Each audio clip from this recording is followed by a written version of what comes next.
When I quit my job, I made $13,000 that month. Holy cow. Wow. I thought, I'm done with this job. This is just going crazy. It's been a rocket ship since then. That's basically all profit. Are there really any costs? Yeah, I looked back at my numbers. It was like $100 in software subscriptions, costs, things like that. So almost nothing. Okay. I don't do any effort to find clients. They show up in my inbox every single day. And that has basically been that way since the beginning. I have no experience doing outbound sales, zero. I charge $875 one-time package. If you spent a weekend with some of these blogs and Claude, you would know more about credit card points than 90% of people in the world. I mean, probably 99. Anyone can do that today. Do you think this is a good side hustle for an average person that knows how to use the internet? Yes, I think it's a good side hustle. I did it as a side hustle. You don't have to leave your house to do this side hustle, and you're definitely going to make more money than, door dashing or something. And it's certainly learnable to anybody. If you know nothing, I'm telling you, It's fun. yeah, it is. I only knew about points a few months before I started doing this. If you know nothing, you still could totally start this as a side hustle. Meet Colin, 26 years old, running a business that most people have never even heard of. What does he do? He helps and shows business owners how to squeeze more out of money they're already spending on credit cards that they already have. He charges $875 for a single phone call, and he made $231,000 doing it last year, his first full year. And guess what? A few months before he started this business, he knew nothing about the space, but a couple hours in ChatGPT later, he's an expert. So if you like helping people, working from home, prompting AI, and making a bunch of money, you're going to love it. All right, Colin, well, why don't you tell us who you are and what you do? Yeah, thanks for having me on. I'm super excited to be here. I'm Colin Stroud, and I am the founder of a business called Go Somewhere. And effectively, I'm a credit card rewards consultant. That doesn't mean a lot to a lot of people. What I tell my grandma is that I am a travel agent for people with points. And I spend all day, every day doing two things. One, helping business owners create credit card strategies for earn a ton of points. These people that are spending a ton of money, I help them put together credit card strategies. Number two, I help people book trips with these points that they're sitting on. I mean, people every day sitting on millions of points, and I help them turn those points into pretty awesome trips. That's what I do full time. Been full time about a year and a half now, and having so much fun doing it. Okay. I needed a job. I was married young, had a baby, and needed to figure something out. And so this started as a side hustle for about maybe 15-ish months before I was able to go full time into this. Okay. Now, what did you see out there in the marketplace to tell you that this actually could be a side hustle? It was very clear to me that people love credit card points, credit card rewards. It's this massive industry. And it was also very clear that people are so confused about how to use them. I mean, people have so many points, and there's all these nuanced, fancy things you can do with them. And it's kind of like extreme couponing almost. And I just kind of started talking to people about it and realized, oh, people have no idea all this cool stuff you can do, all these amazing deals that are out there. So maybe I could help them, and maybe they would pay me something. And I was right about that. And it turns out there's really just a huge market for that, in my opinion. Are you paid in cash or in points, or how are you compensated? I've asked for points before from people, and they've almost always said no. But yeah, almost always paid in cash. For all my services, I charge flat fees. So I say, Okay. This is what you want. This is exactly how much it costs. I keep it really simple. Okay. Why don't you just break down what your average customer looks like with regards to who they are, let's say a small business owner, I'm assuming, how many points they have, and what you charge them and what you're able to do for them for that fee. Sure. So like I said, the two main offers, I'll just break those two down super quickly here. Offer one is basically a business owner consulting package. I charge $875. It's a one-time package. So we sit down for a 75-minute consult call. We look at their personal spending, their business spending, put together an optimized credit card reward strategy. That can be kind of detailed, kind of complicated. I write that out for them, and then I help them implement it, either just through email, text support. That stuff's pretty simple. And then I say, I'll plan your next big trip for you. So they earn a bunch of points, and then they call back in 3 months and they say, we want to go to Italy. We want to fly in business class. Can you find us a deal? I go and find it for them. And that's the end of our engagement. So it's very simple, just a one-time fee. And then the second part of the business is simply just that trip planning portion. Anybody on the internet in the world could come to my website, fill out a form, and it's free to fill out the form. And if we can help, we charge them a small deposit to get started. and they say, hey, we've got 500,000 points. We want to go to Italy in business class, same example. We'll help them find a deal and help them book it. Once it's booked, we charge a flat fee. That's typically $300 or $400. For more custom stuff, like complicated multi-city trips, we'll do maybe 500, 600, but it's the average fees there is about $300 to $400. Okay. So your main offer, $875. Here's a plan on how you can best utilize these points.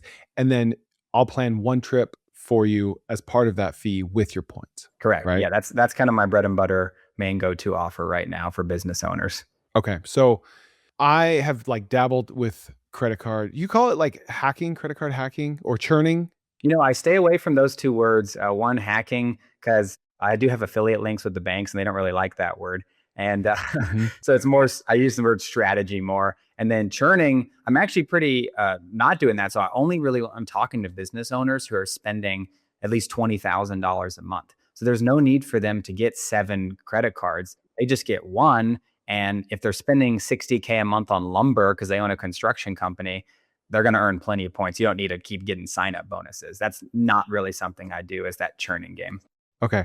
Did you see someone else doing this as a side hustle and charging something similar, or did you kind of invent this pricing yourself? No, there's not a ton of people doing this, but I certainly didn't invent it. I was on LinkedIn. That's where I get all of my clients. That's how I got started. And I was bored in my insurance job, and I saw this guy who was doing this. He was doing cohort education and one-on-one consultations and trip planning, the exact stuff I'm doing. He seemed like he was making decent money. He was doing it as a side hustle and doing this credit card thing. And I thought, oh my gosh, that's such a good idea. And he was going viral, I felt like, and all these people were saying, this is amazing. I need this. I'm so confused. And so, I essentially copied him and did exactly what he was doing. And I think there's plenty of fish in the sea. Like there's plenty of market share for the both of us. And there's a few other people doing this out there, but it's not huge for sure. So you get all of your clients from LinkedIn today? Correct. Is that right? Correct. Yeah. Referrals now some, but yeah, that's from day one, really how I've gotten all my clients. I've almost never done any kind of outbound marketing. It's been 100% inbound, organic, just from content. So I'm posting 1-2 times a day, 6 days a week. And LinkedIn has been my best friend for sure. It's been absolutely life-changing for me. Break down your numbers. What are you making per month, per year in both revenue and profit? Sure. So just to give a little background, because I'm still new-ish here. So in March 2024, I made $1,000 for the first time in 1 month, which I was thrilled about. That's basically all profit. Are there really any costs? Yeah, I looked back at my numbers. It was like $100 in software subscriptions, costs, things like that. So almost nothing. Okay. And you're still working your full-time job? Correct.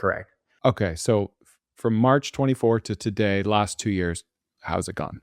Yeah, it's been a rocket ship since then. So from March 2024 to November 2024, which is when I quit my job, November 2024, I made $13,000 that month. Holy cow. Again, Wow. mostly profit. I had a good start to the month and I thought, okay, I'd already done pretty well in October 24. And I thought, I'm done with this job. This is just going crazy. And I actually had a baby on the way. It was due in 2 weeks, but I still quit the job. So then 2025 was my first full year in business. So I quit the job end of November. That we'll just forget December. So January 2025, you might say, was my first full month of like doing this full time.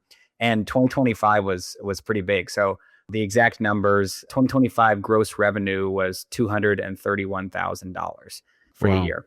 I'm on track this year to surpass that. So year-to-date revenue today, which is April 30th, it was $89,000 year-to-date for 2026. Wow. Real quick, please subscribe to my channel. I know it's kind of lame to ask, but it means a lot. Thanks.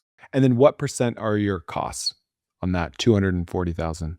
I think I ended up having about $40,000 in expenses. And that was software, some travel, and then I did hire some contractors, and that became the biggest thing. So this trip research service I've talked about, that is now 90% handled by 2 guys I hire who are awesome points experts who do most of that work for me on behalf of the Go Somewhere team is what we call ourselves. So let's call it 6 months in, you make your first $1,000 month. 6 months after that, you have a $13,000 month, mostly profit. Yeah. I'm guessing you helped like 20 people that month. Is that like 20 consultations, give or take?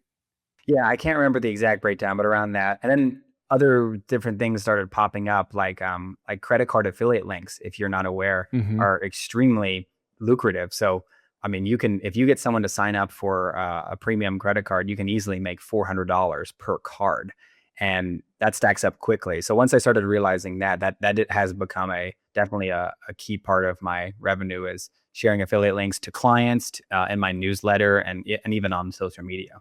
Okay. So then first full year, you do about 200,000 in net profit, net to you. And this year you're on track to beat that, right? Hopefully, yeah. Okay. That's incredible, first of all. Second of all, for 875, how much of your time is being taken up by that? Yeah, it changes a little bit per client, but let's say 45 minutes prep after I sell them. We do a 20-minute discovery calls, 20-minute discovery call, 45 minutes of research prep, an hour and 15 minutes on the call, 30 minutes for a follow-up email that takes a lot of thought, I would say, and then helping them with their trip, which could be 6 months later. It's not always, we Hmm. don't always know, or sometimes they don't reach out at all, quite frankly. That trip can be a lot. It could be 20 minutes, it could be 4 hours. So it depends. So sometimes my hourly rate is amazing, and sometimes it's painfully low when Hmm. trip help starts to stack up a little bit too much. Yeah, I would think some people pay the 875 and then they either never take a trip or they forget about you or they're gone. And you just bank that as profit.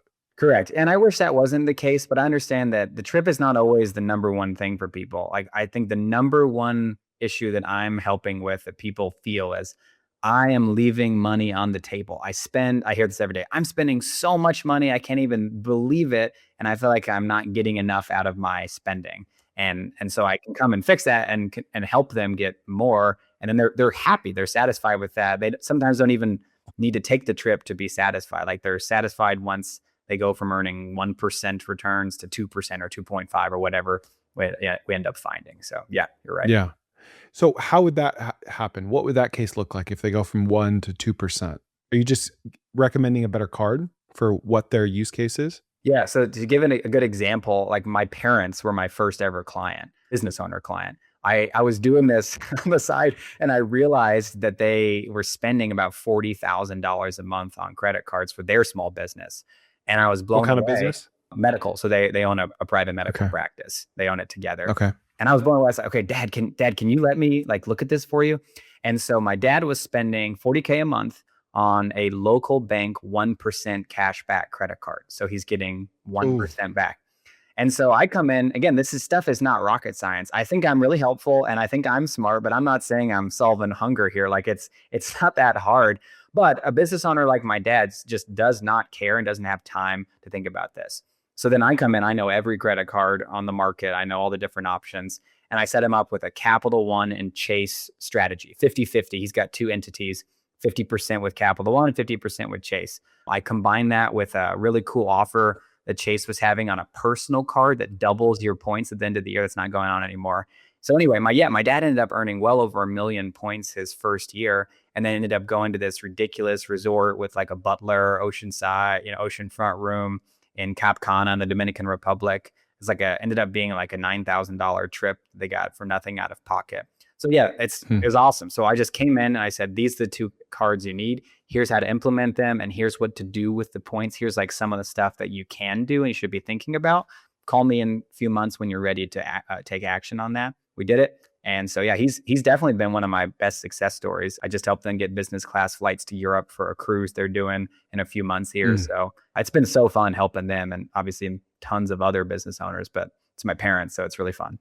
Yeah. So am I not your typical client then? It's more of a blue collar or a local business owner as opposed to like an internet business owner? I would love to talk to more internet business owners. It's just kind of who has found me, I feel like, is Hmm. is blue collar people. It's not an exact hat. I just feel like those are the people, a lot of them, specifically in the construction world. I have no connection to that world, but I think they're just good. They're perfect clients because they spend a ton of money on cards, and they're not necessarily world travelers. Like, those kind of people don't always come to me because they kind of feel like they already know what they're doing. Whereas these people, I mean, maybe they might be making $1 million a year, spending 2 million, and they've never left the country.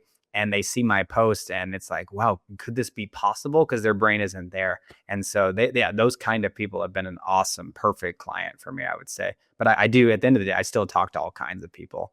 Talk to some San Francisco fancy tech people too occasionally, but they haven't been my favorite clients because they know everything already. So Yeah, of course. How do you use AI in your business today? couple different things.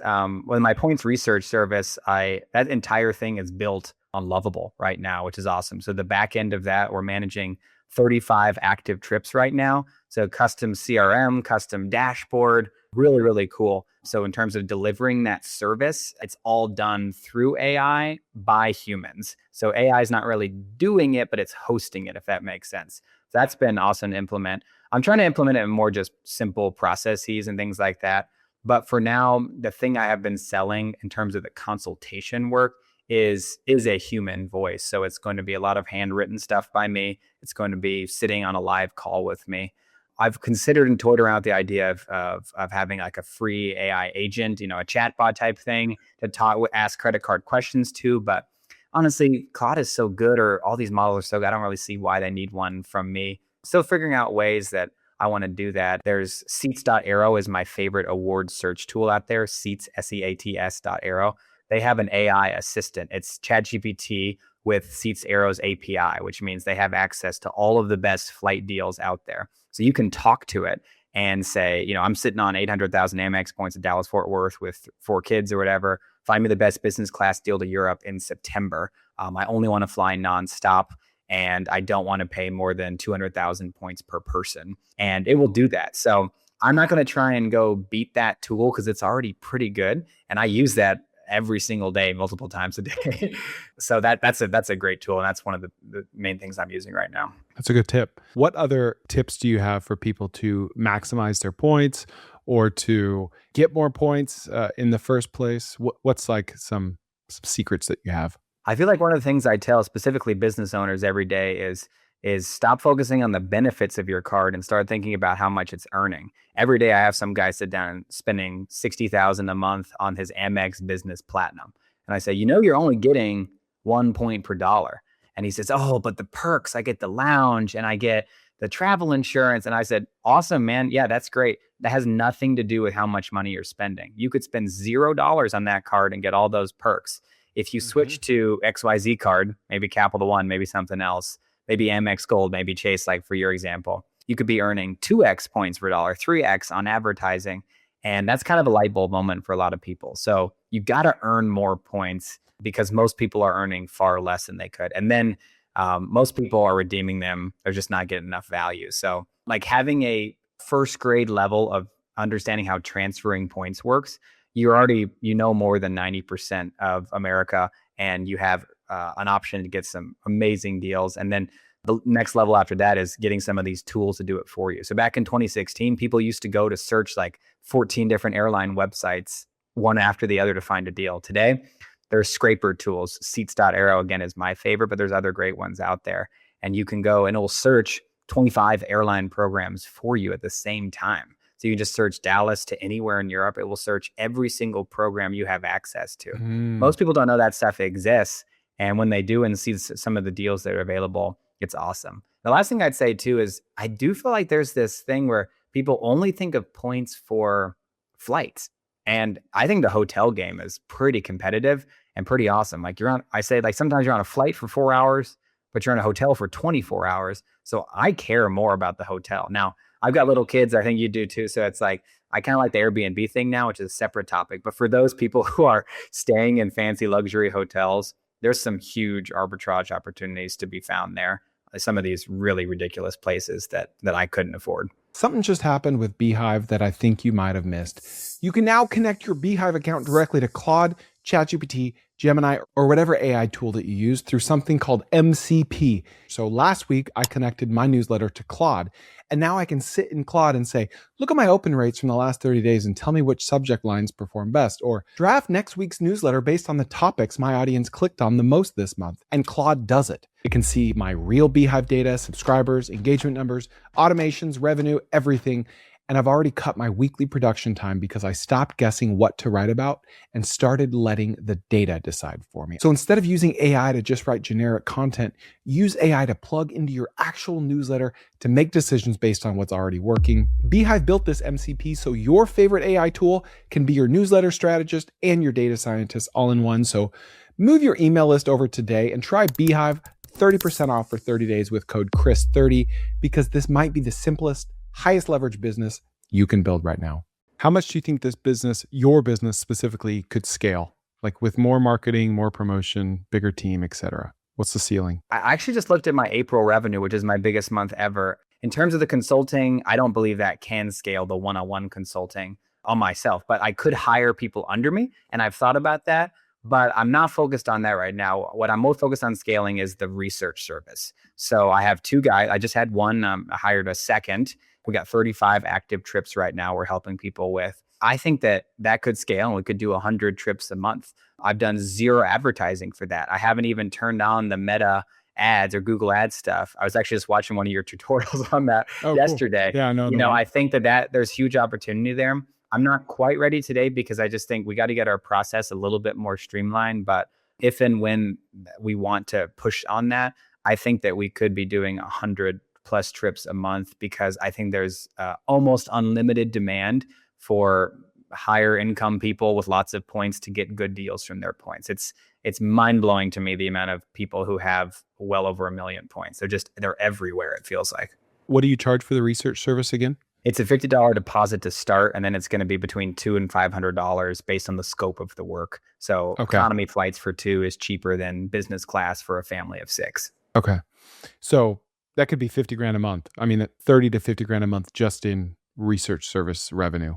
Yeah, it's not anywhere near there. This month is going to be about $6,000 of total revenue with this past month, April. But yes, I agree. I think it could be there, and I just got to figure out how to do that. I've never done that before. This is all new. This is my first ever time being an entrepreneur. But yeah, I believe in it for sure, and so that's a focus for me.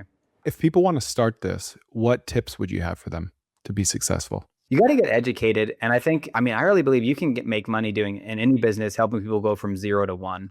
And so if you spent a weekend with some of these blogs and Claude, you would know more about credit card points than 90% of people in the world. I mean, probably 99.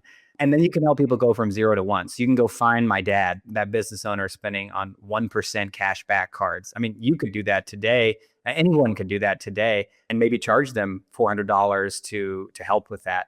Now, more complicated stuff, maybe you're not qualified on day one if you know nothing about points. Like maybe you want to hold on actually helping people book trips. You could just talk about credit cards. But yeah, I think anyone can do it. You just need a bit of education and practice. Luckily, you can practice on yourself. Like you can go book fake trips, basically. Like you can get all the way to the booking stage and stop. Like you don't need to have clients to get good at this stuff. I mean, I have not traveled that much, to be honest. I've been to 13 countries, which is kind of a lot, but I meet people all the time. I've been to 60, 70, and so I've never been to a lot of the places I'm sending people to. You don't have to do that. I've never even transferred points to a lot of the transfer partners I'm helping my clients transfer to, because it just hasn't made sense for me. But it doesn't matter. I know how to do it. And so I don't have to necessarily have done all of it myself first. I like the idea of practicing by just like doing some research and quote unquote booking some trips without actually hitting pay, just to see like, wow, I got this trip to Jamaica for a family of 4 for 23,000 points. That way you can even like use that as a case study, like found a trip for 23,000 points, even if you never like fully went through with it and paid for it, because you did the research to learn about how it works, and then you did all the transfers or hypothetical transfers, and it could have been an actual trip. Yeah. So my 1 month into starting posting on LinkedIn, barely even had a business. I spent like 5 hours trying to figure out how to get this crazy deal that was available through Turkish Airlines to fly in United to Hawaii. And I did it. I didn't book it. I got on the phone with the agent. I was on hold like an hour. And anyway, so I figured it all out. I actually I did exactly what we're talking about here, not for a real client, just for me. Didn't book it, posted about it. And that post went like viral. Well, for me, it was like almost 100,000 impressions. And I had like 1,000 followers max. And that was really the moment I thought, okay, this is legit, because there's interest in this. Well, one, I was able to prove to myself I can find these deals and almost book it, not actually, but also it showed there's interest. So yeah, that like this exact strategy is what got me started. And that viral post, I would say, probably sustained me for a few months, because the energy was just so electric from that I was like, I got to keep pushing. I think there's something here, even though I was only making, $300 a month or something.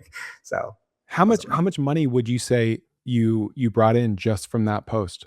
Oh, I don't actually think that post made much money. I think it just got me excited and some attention. I probably got a few bookings from that, and at the time it was only $75 to talk to me. And so, yeah, it wasn't much, but that was more of like just a moment for me of, okay, this is a validating moment that people care about this stuff. Yeah, I mean, you went out there, you did actual legwork for 5 hours. You got on a phone, you got on the phone with someone that was probably pretty annoying to talk to. You did all this work. You found like alpha. You found an edge somewhere. Never even bought it. That's fine. You posted about what you learned. You got 100,000 people looking at that post and a bunch of people reaching out. Like, and you hadn't even started the business yet. I think that's the whole playbook. Like you start by learning and then you ramp up your learning by actually putting the legwork in, calling, researching, Googling, Yeah. prompting, whatever, and then just post about what you've learned. That's it. You're not posting lies. Like I just booked it. Like, here's what I just did. Here's what I now know. You're building in public and you send people to your DMs. Yeah. I remember dreaming I could post actual client stories because I was just posting like fake stuff I found. And now I only post client stories. But it's Yeah. just like maybe one day I'll have, real testimonials. And so it feels great to do. But yeah, you don't need that to start though, for sure. For the average person listening to this, half business owners, half aspiring business owners, what are like the three best cards out there today? And I know this may change. Yeah, for business owners who are spending a fair amount of money, I am a fan of Chase. So a lot of people have the Chase Sapphire Reserve on the personal side. You can get the Ink Unlimited, which is a cashback card, but that cash can become points if you have the personal card, and it earns flat 1.5x on everything. So that's great. If you're spending on ads, the Amex Gold, like you mentioned, and then the Sapphire Reserve for Business earning 3 or 4x on ads is huge. Capital One Venture X, their transfer partners aren't as strong. People love them because they earn 2 points per dollar. So I do like that one. I'm just generally not someone who's wants to encourage people or myself pay these mega annual fees. I know they can be worth it, but like you don't need one of these premium cards. They can be good, Mhm. and don't get me wrong, like a lot of value there. But if you're a new business owner, like don't feel like because your buddies have Amex Platinums, you need that. That's $895 a year. You could probably put Jeez that Louise. money somewhere else that might be better serve you, your family, your business. So you don't need a fancy card to get good value. The Income Limited card I mentioned is $0 a year. It's free. And it comes with a $750 cash bonus. So especially if you're smaller, that's a great one. That's what I run my business on right now. Yeah, there's a lot of options and it keeps changing. It's frustrating to keep up with. That's one of the things, that's my job though, is to keep people updated on what's going on Yeah. and changes. Let's do like a quick mock consultation with me, if you don't mind. I'm Sure. curious how you would handle this. So this is all real. I've dabbled with points hacking, points or whatever over the years, but in the last year, I did an Amex Business Gold because there was a $200,000 bonus, and I run a lot of Facebook ads, which is 4 times on points, right? So I spend like 40, 50 grand a month on that Amex Business Gold. And most of that, call it 60, 70%, is through Facebook ads. So a lot of points. And then just like a month ago, I signed up for an Amex Business Platinum because they had another $200,000 sign up bonus. So I've never spent any of my points, but I've only been using these Amexes for like 9 months or so total. And I've got like 1.2 million points now.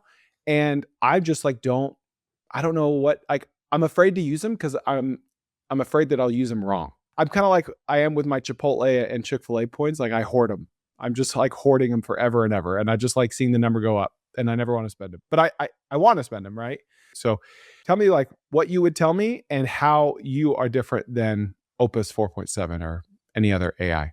That's great. Yeah, maybe start with the AI thing. I guess I'll be completely candid. One worry is that as time goes on, I am no different than Opus. But I would say the argument for me is the exact same argument for every professional service related, a lawyer, Mhm. a financial advisor, I mean, maybe a Yeah, you're a doctor for human. certain stuff. Like Yeah. humans are superior. Like people Yeah. just want to interact with humans, you know? It Like is. I'm with you. I'm with Yeah. you. So I think you get that. But Claude has been, an amazing help for sure. One thing I think it still does that's frustrating is that it will give you best case scenarios. Like you can get to Paris for 100,000 points round trip in business class. And while that may be true on one day of the year, It's like, Yeah. it's not actually going to happen. And so it does give people some false hope. So yeah, so that's how I'm a little bit different there. I think ultimately a lot of these business owners, they're busy. I'm mostly talking to like blue collar people too. I'd say where we are still today, they just want a human to talk to. And the people who are AI power users, they're never going to talk to me anyway. They're not going to probably talk to anybody. And I'm okay with that. So still figuring all of that stuff out. But going back to what you said here, so there's so much there that you touched on. And don't take this the wrong way. Nothing you said is unique. That's something I haven't heard like 100 times, which is confirmation that everyone has the same problems. But the first thing is earning points. So it's cool you're focusing on the sign up bonuses, or you not focusing, but you talked about that. Yeah, those are really lucrative without question. The return on spend is amazing. But you're spending so much money on ads. That's where like that's your biggest earning engine. So here's this. This is a super small thing that most people don't know. The Amex Business Gold does earn 4 points per dollar on advertising, but it's capped at $150,000 a year. After 150K, you only earn 1 point per dollar. So your earning rate on that card is pretty bad because you max that out really quickly. Some people can get multiple, but a lot of people don't know about a relatively newer card.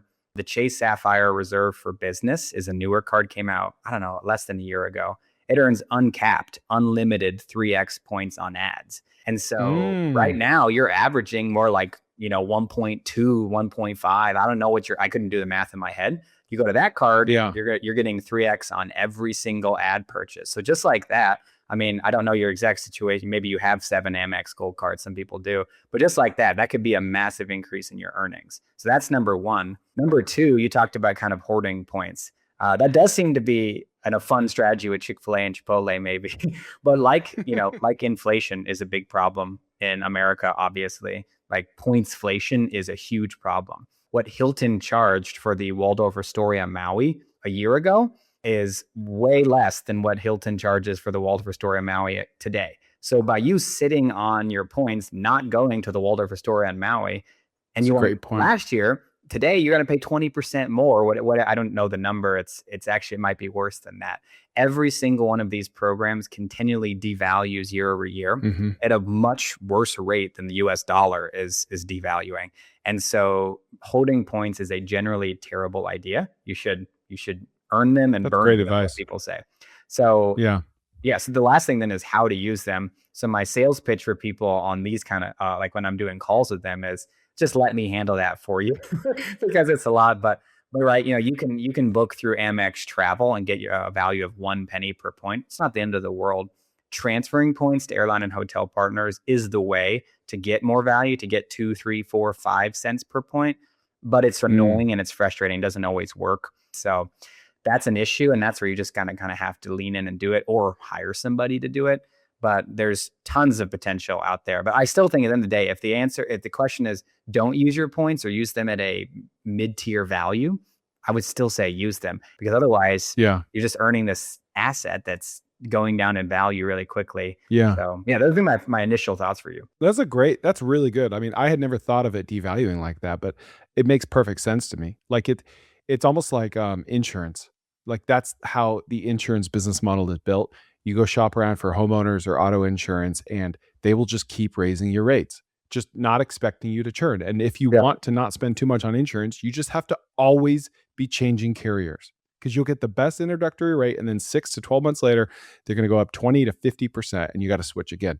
It sounds like that's how these cards are. Like they lure you in with the sign-on bonuses and like, look, you can get this Marriott for 15,000 points. And then 6 months later, the same room is 22,000, right? It's real.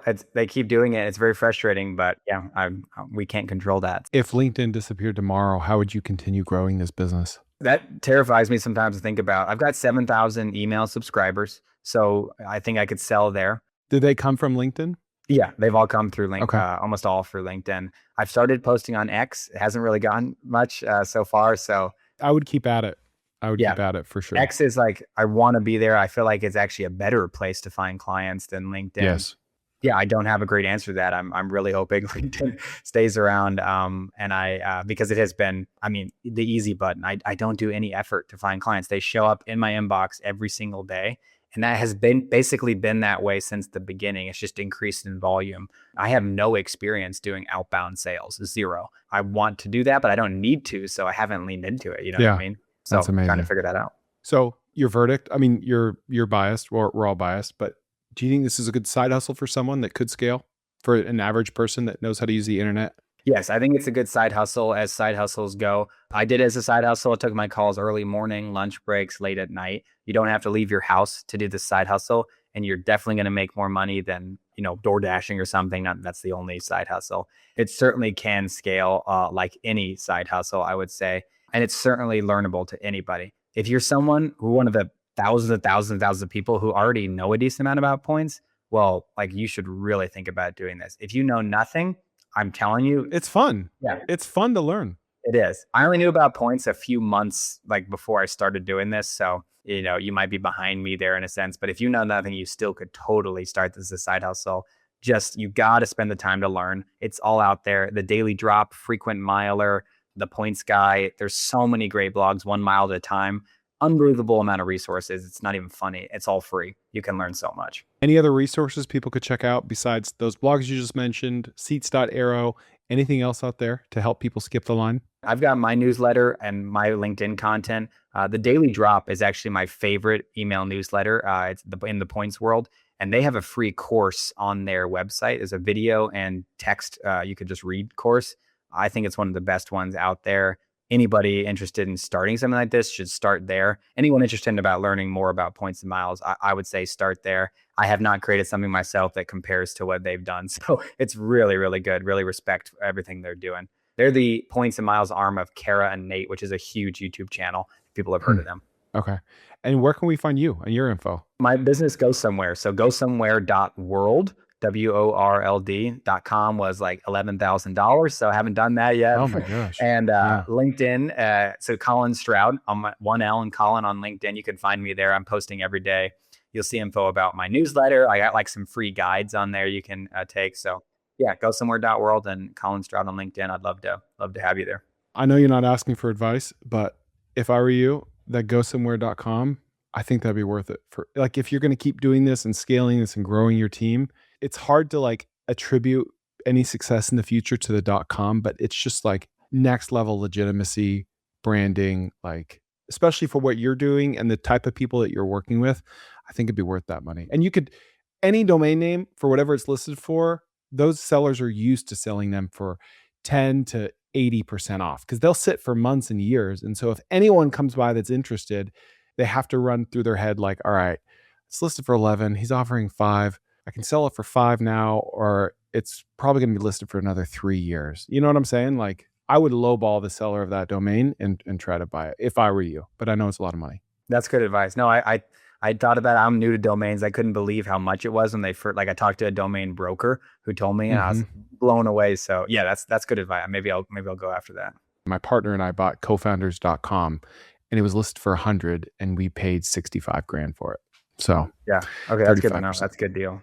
Colin, you're awesome. Thank you. This is really cool and everyone's going to love it. So I appreciate your time. Awesome, Chris. Thank you so much. Really appreciate you. Listen, I need more people like this to interview on my podcast. So if you know of someone with a side hustle or a business that's unique and cool and super profitable, email Molly, MOLLY, at cofounders.com. That's one word, cofounders.com. Molly at cofounders.com. Tell her your story and we'll give you $100 if we end up interviewing them. If you like this content, please share with a friend, hit a like or a comment below, and we'll see you next time on the Koerner Office.